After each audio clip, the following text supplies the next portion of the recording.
तुर्की द्वारा इजराइल के PM Netanyahu के खिलाफ इंटरपोल रेड नोटिस की मांग जो है वो की गई है। तो जानते हैं इस खबर के बारे में क्या है ये। सबसे पहले हम देखते हैं इसकी हेडलाइन जो है वो क्या है। तो इसके बारे में जो है वो बताया जा रहा है कि Turkey to seek Interpol red notice for Netanyahu in Gaza flotilla case, यानी कि गाजा में जो केस हुआ था उसकी वजह से तुर्की ने जो है वो नेतन्याहू पर, यानी कि जो इजराइल के पीएम है उन पर रेड पोल नोटिस जो है वो इंटरपोल रेड नोटिस जो है वो जारी कर दिया है। इसके मुख्य बिंदु की अगर हम बात करें तो सबसे पहले हम देखेंगे कि किसने जो है वो कहा है। तो तुर्की के न्याय मंत्री अकिन गुरलिक ने ट्विटर पर जो है वो ये पोस्ट किया है, जिसमें उनके द्वारा जो है वो कहा गया है कि इजराइल के जो पीएम हैं बेंजामिन नेतन्याहू और उनके जो अधिकारी हैं एफिक मॉस्कोविच के खिलाफ इंटरपोल रेड नोटिस जारी करने का अनुरोध यहाँ पर किया गया है। अब ये जो है वो कब क्या है, तो 21 अगस्त 2026 को तुर्की ने ऐसा कहा है कि इंटीरियर मिनिस्ट्री ऑफ और फॉरेन जो मिनिस्ट्री हैं उनके दस्तावेज यहाँ पर भेजे गए हैं। इसको अगर हम देखें यहाँ पर केस नंबर क्या बताया गया है, तो इस्तांबुल में 11th heavy penal court case number है यहाँ पर है 2026-100 SS। कुल 35 आरोपियों पर केस जो है वो यहाँ पर इसमें दर्ज किया गया है। अगर हम इसको विस्तार से जानेंगे तो सबसे पहले हम देखते हैं कि पूरा मामला जो है वो क्या है। यहाँ पर ग्लोबल समट फ्लोटेला जो है वो ये क्या है, इसकी घटना क्या हुई थी और कब हुई थी। तो मई 2026 में ग्लोबल समट फ्लोटेला नाम का बेड़ा जो है वो गाजा में मानवीय सहायता लेकर तुर्की से चला था, यानी कि ह्यूमैनिटी के लिए जो भी सहायता वहाँ पर दी जा रही थी तुर्की के द्वारा एक जो बेड़ा है वो गाजा की तरफ जो है वो रवाना हुआ था। तो इसमें लगभग जो है वो करीब 50 जहाज थे और 70+ तुर्की नागरिक जो है वो इसमें सवार थे। इजराइल ने इंटरनेशनल वाटर्स में इसे जो है वो रोक दिया था और 2 जहाज़ों पर यहाँ पर फायरिंग भी की गई थी। यहाँ पर बताया जा रहा है कि एक्टिविटी को पकड़कर इजराइल की जेल में रखा गया था, फिर डिपोर्ट जो है वो यहाँ पर कर दिया गया था। तो ये सब जो है वो मामला है, ये घटना जो है वो इसकी वजह से की जा रही है। अगर हम यहाँ पर देखते हैं इस मैप में, ये जो मतलब जितना भी हम इस केस की बात कर रहे हैं जो समट फ्लोटेला था, अगर हम इस मैप के द्वारा इसको समझते हैं तो सबसे पहले हम यहाँ पर देखेंगे इसमें जो है वो इस मैप के ज़रिए से हम समझने की कोशिश करते हैं। सबसे पहले हम देखेंगे कि जो है वो मतलब मैप ओवरव्यू किया गया था फ्लोटिला रोड के ज़रिए से। ये कहाँ से चला था, अगर हम इस बात पर बात करें तो ये लेरा पेट्रा क्रेट यानी कि ग्रीस के जो द्वीप है वहाँ से 50 जहाज़ फिलिस्तीनी झंडे लगाकर जो है वो ये चले थे। कहाँ जा रहा था, तो ये गाज़ा नाकाबंदी तोड़कर मानवीय सहायता पहुँचाने के लिए जो है वो यहाँ पर जा रहा था। इसको जो है वो 25 मई 2026 को इंटरनेशनल वाटर्स में इजरायली नेवी ने इंटरसेप्ट किया और फायरिंग की। यहाँ पर जो है वो इनको रोक लिया गया है। यहीं से जो है वो केस शुरू हो गया है, जिसमें तुर्की ने ये कहा है कि इंटरनेशनल वाटर्स में हमला किया गया है, यानी कि हाईजैकिंग प्लस टॉर्चर जो है वो इसको माना जाएगा। अगर हम इसमें फ्लो चार्ट के ज़रिए से यहाँ पर देखते हैं तो इसमें जो है वो इस्तांबुल में 11th पेनल कोर्ट के ज़रिए यहाँ पर जो है 35 आरोपियों पर केस किया गया है। 14 जुलाई 2026 को नेतन्याहू प्लस जो वहाँ के आधिकारिक मंत्री हैं उनके खिलाफ जो है वो यहाँ पर अरेस्ट वारंट जारी कर दिया गया है।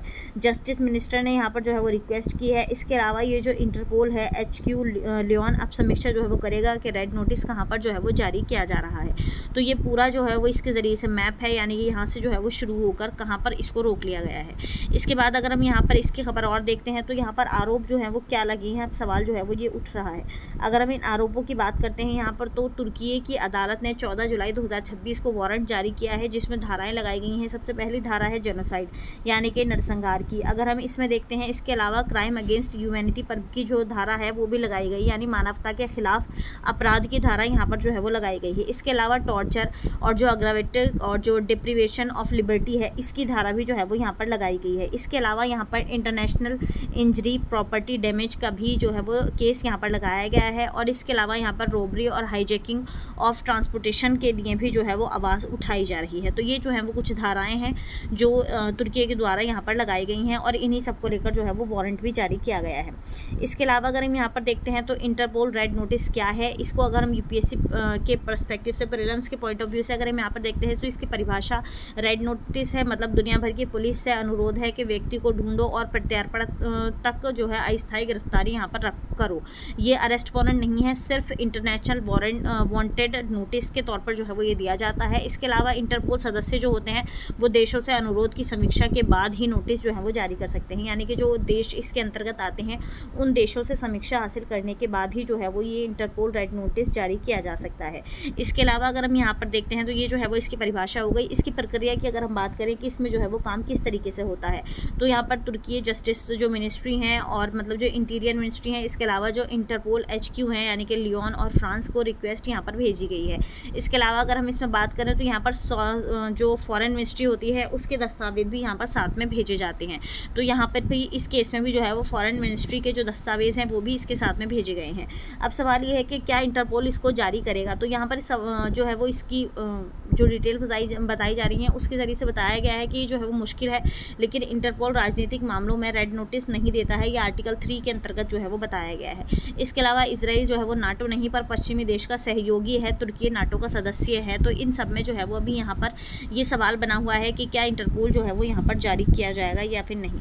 अब यहाँ पर अगर हम तुर्की का और इसराइल का पक्ष देखते हैं कि यानी कि दोनों सदस्यों जो दोनों देश हैं उनका क्या क्या पक्ष है, दोनों अपने अपने लिए जो है वो क्या क्या उनके पक्ष हैं या फिर उनके पॉइंट ऑफ व्यू क्या है। तो यहाँ पर हम जो है वो पहले तुर्की का तर्क देखते हैं जो एर्डोगन सरकार के द्वारा जो है वो दिया गया है। यहाँ पर इसके न्यायिक मंत्री हैं गुरलेक, उनके द्वारा कहा गया है कि we will not allow crimes in Gaza to be covered up or shield by impunity, यानी कि इनके द्वारा कहा गया है कि हम कोई भी ऐसा क्राइम जो है वो गाजा में अलाउ नहीं करेंगे जो इम्प्यूनिटी को जो है वो शील्ड करता है या फिर इसको कवर करता है।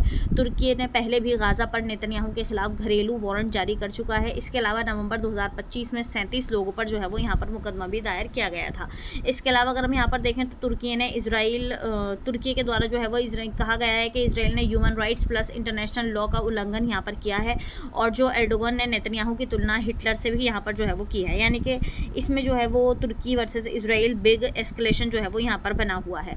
अब हम इसराइल के जवाब अगर देखें इन बातों में इसराइल ने जो है वो क्या कहा है या फिर इसराइल का पक्ष जो है वो क्या है, तो नेतन्याहू के ऑफिस से जो है वो ये बयान दिया गया है कि Erdogan's pathetic attempt to intimidate leaders of Israel will go now nowhere, यानी कि जो इसराइल की तरफ से कहा गया है कि इसराइल के जो लीडर्स हैं या फिर जो मतलब इनका जो एकदम से ये अटैम्प्ट है जो तुर्की के द्वारा किया गया है, तो इसकी वजह से इसराइल जो है वो कहीं पर भी नहीं जाएगा।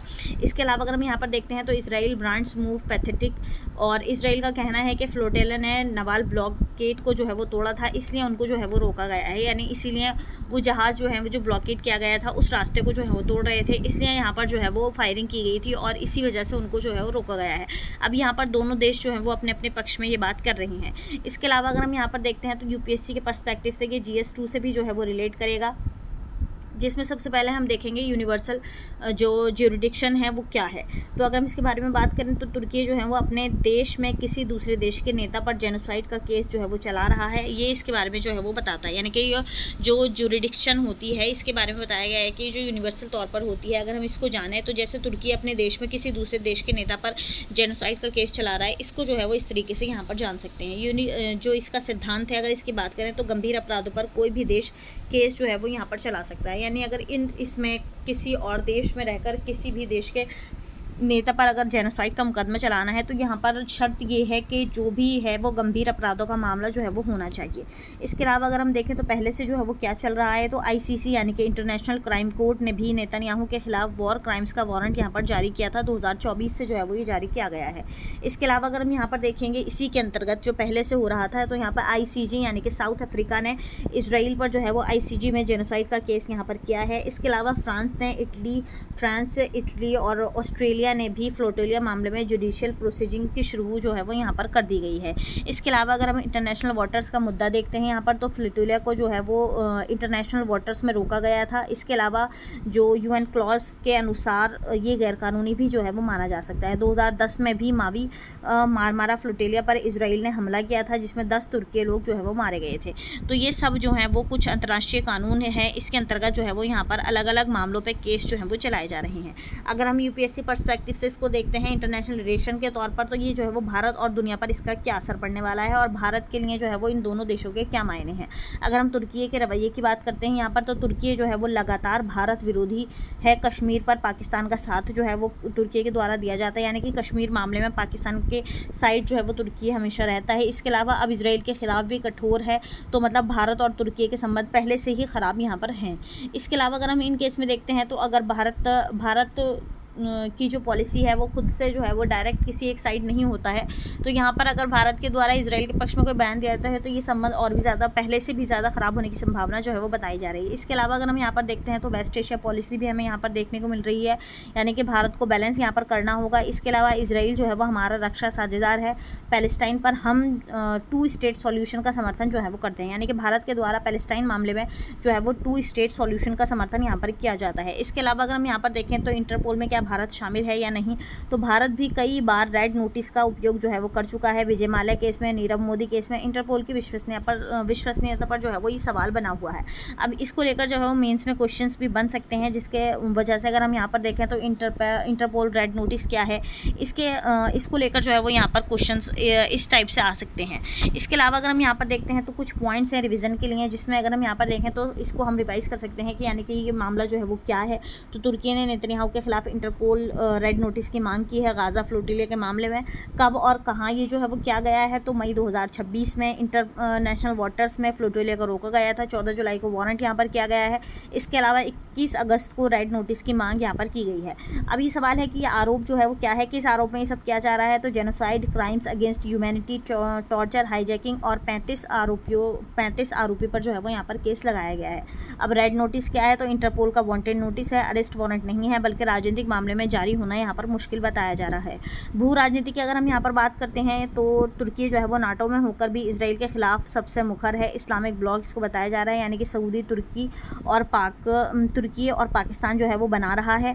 इसका जो इस्लामिक स्टेट या फिर इस्लामिक ब्लॉक हमने देखा था भारत के लिए वेस्ट एशिया में नई चुनौती जो है वो ये बना हुआ है। तो ये सब जो है वो रिवीजन के लिए कुछ पॉइंट्स हैं। इसके बाद हम यहाँ पर जो है वो इसके कंक्लूजन देखते हैं, यानी कि इसके पूरे जिस्ट जो है वो क्या निकल कर आ रही है। अगर हम इसको कुछ लाइंस में बताना चाहें तो कानून के जरिए इसका निष्कर्ष निकल कर आ रहा है कि कानून के जरिए जो है वो युद्ध तुर्की इंटरपोल को हथियार बना रहा है। इसके अलावा पर अंतर्राष्ट्रीय कानून में राजनीतिक हावी हो रही है, यानी कि कानून के जरिए तो युद्ध हो रहा है और तुर्की जो है वो इंटरपोल को हथियार यहाँ पर बना रहा है। ये इंटरपोल के जरिए जो रेड नोटिस दिया गया है, एक तरीके से इसको जो है वो हथियार के तौर पर यूज़ किया जा रहा है, लेकिन यहाँ पर जो है वो अंतर्राष्ट्रीय कानून में राजनीति हावी है। ये सब जो है वो इसके अंतर्गत यहाँ पर बताया जा रहा है। तो आज के लिए इतना ही, मिलते हैं नेक्स्ट वीडियो में, तब तक के लिए बाय, थैंक यू।